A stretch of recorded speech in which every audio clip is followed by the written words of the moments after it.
This piece of oxidized copper was once the embodiment of someone's absolute power. It was minted by King Mithridates, a man who challenged Rome and dreamed of an eternal empire. He believed his name was carved in history forever. But look at it now.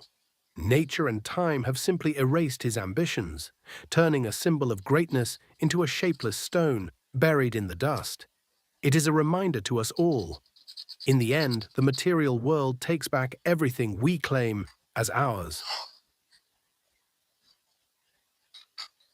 I start with the 1.5mm scraper to break through the heavy layers of the past.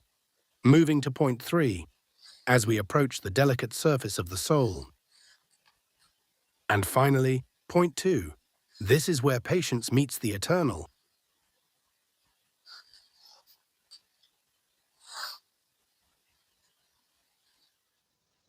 Under the lens, we see the true face of time. 1,000 years of dirt and oxides, a crust of illusion that has become one with the bronze. I begin to peel it back, layer by layer. It doesn't surrender easily. The past clings to the surface, fighting to stay hidden. But with every stroke of the scraper, a small piece of the darkness falls away. We are not just cleaning an ancient alloy, we are reclaiming a lost truth.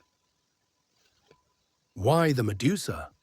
King Mithridates placed her here as a gorgoneon, a terrifying seal of protection. In the ancient mind, her gaze had the power to turn any enemy into cold stone.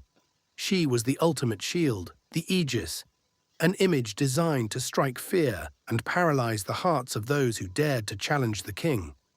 But as I work under the microscope, I see the irony. The one who was meant to turn others to stone has herself been entombed in stone for 2 millennia. Her fury, her power, all of it was swallowed by the silence of the earth. My task is not just to clean, but to wake her from this long mineral sleep.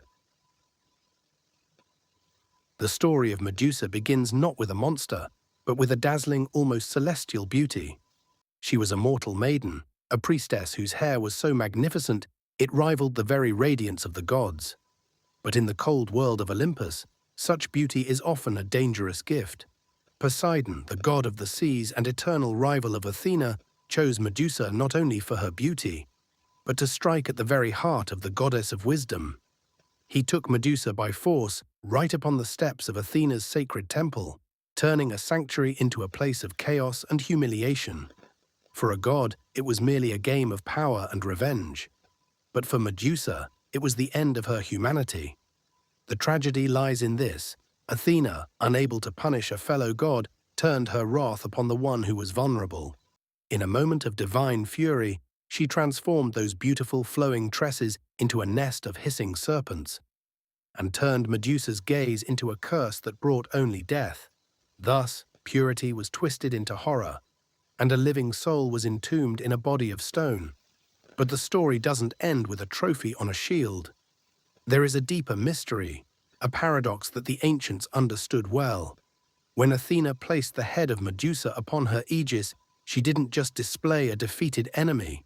She integrated a part of the chaos into her own divine order. The Medusa became the apotropaion, the one who turns away evil. Her terrifying face was meant to reflect the darkness back at itself. If you looked at the shield, you weren't just seeing a monster. You were seeing a mirror of your own fears. This is why the Medusa is often shown looking directly at you, her eyes meeting yours across the centuries. She is the guardian at the threshold, the one who decides who is worthy to pass and who will be turned to stone. As I work, I feel this gaze. I am not just scraping away dirt, I am negotiating with a guardian. Every stroke of my tool must be a gesture of respect, because in the world of the spirit, as in the world of restoration, if you approach the truth with arrogance, you will find only cold, unyielding stone. But if you approach with humility, the stone begins to breathe. And now, the final strokes of my scraper. We are at the threshold, where the labor of the hand meets the silence of history. Look closely, as the last fragments of the dark crust fall away. After 2,000 years of suffocation, the face of the Gorgon is finally freed from its mineral prison. She is no longer a lump of nameless oxide. She is a witness of an empire emerging from the depths of time. We have cleared the mirror, and now she looks back at us. But our journey is only half finished. The mystery of the reverse still waits, hidden beneath a wall of ancient silence. Are you ready to see what lies on the other side? But before we turn to the reverse, we must remember a truth that many forget. A coin has three sides. I see a strange trend today, a fashion of leaving the edge, the third side, uncleaned and neglected. But for me, restoration is a search for wholeness. I cannot bear to see a masterpiece of history framed by a crust of modern indifference. Why hide the spine of the coin? The edge is what connects the story of the front to the mystery of the back. It is the bridge between two worlds. If we seek the truth, we must seek it everywhere, even in the smallest details that others choose to ignore. So, before we move on, we must clear the path along the edge.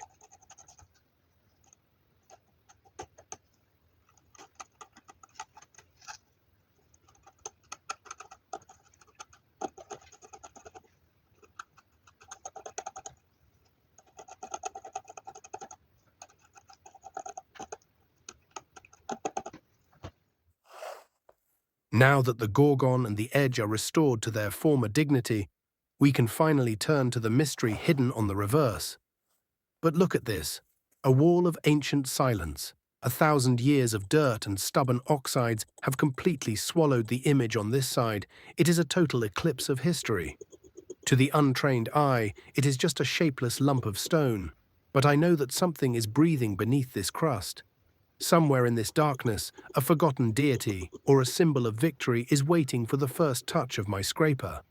The path ahead is difficult, but the greater the darkness, the more beautiful the light that is about to be found.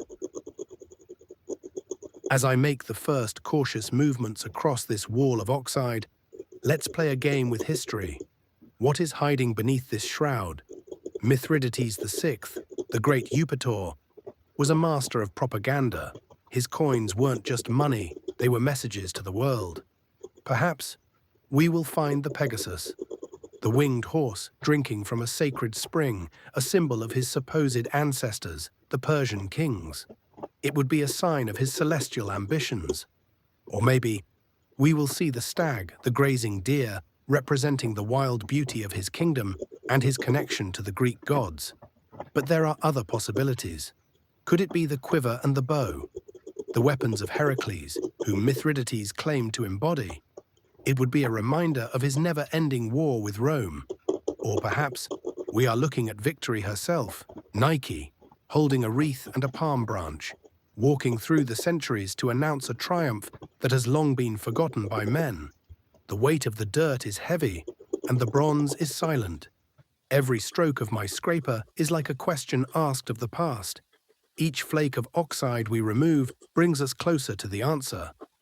Is it a god, a beast, or a symbol of power? In this moment, before the metal speaks, all these possibilities exist at once. We are not just restorers, we are travelers in a time where the image is still waiting to be born, again. And finally, the hidden relief begins to speak. Out of the darkness, the figure of Nike emerges, along with a fragment of the inscription. But look closely at the strike. There is a flaw. A part of the design didn't even fit onto the bronze flan. This is the breath of history itself. This coin was minted in a time of desperate forced labor. Production was moving at a frantic pace to fund Mithridates' massive armies. Back then, they didn't care about perfect centering or aesthetic nuances. The coin was a tool of war, and it was sent straight to the front lines. What we see here is not a mistake. It is a signature of urgency. The goddess of victory was born in a hurry, destined for the pockets of soldiers who would never return home. As you can see, I have applied a specialized preservative compound to the surface. It covers the bronze with an invisible film, a silent guardian that will shield the metal from the environment. But this is not the end of the journey. This layer is a vital foundation, a transparent bridge between the raw, cleaned metal and the final restoration of its character. We have removed the chaos of the past, and now we have stabilized the bronze. preparing it for the most delicate stage of all, returning the noble shades of time that this coin has earned over 2 millennia. Once the preservative layer is completely dry, I begin the process of adding depth. To do this, I use a dry pigment known as European earth. Because of its incredibly fine structure, it settles deep into the microscopic pores of the bronze, highlighting the raised parts of the relief. I am not just aging the coin. I am making it speak. This pigment creates a natural contrast, making the face of the Gorgon and the wings of Nike far more expressive. We are returning the shadows that time stole, ensuring that every line of the engraver's work stands out with the dignity it deserves. Now that the pigment is applied, I carefully remove the excess. I use a cloth infused with a special compound that creates a subtle, elegant gloss on the high points of the coin. Watch as the contrast begins to play. The dark European earth stays in the depths, while the polished relief catches the light once again. This is the moment the coin truly wakes up. We have created a balance between the shadows of the past and the brilliance of the present. The Gorgon's features and Nike's wings now have the depth and volume they had over 2,000 years ago. Stay tuned for the before and after photos at the end. If you enjoyed this restoration, please subscribe, hit the like button, and leave a comment. Your support keeps history alive. Thanks for watching, and see you next time.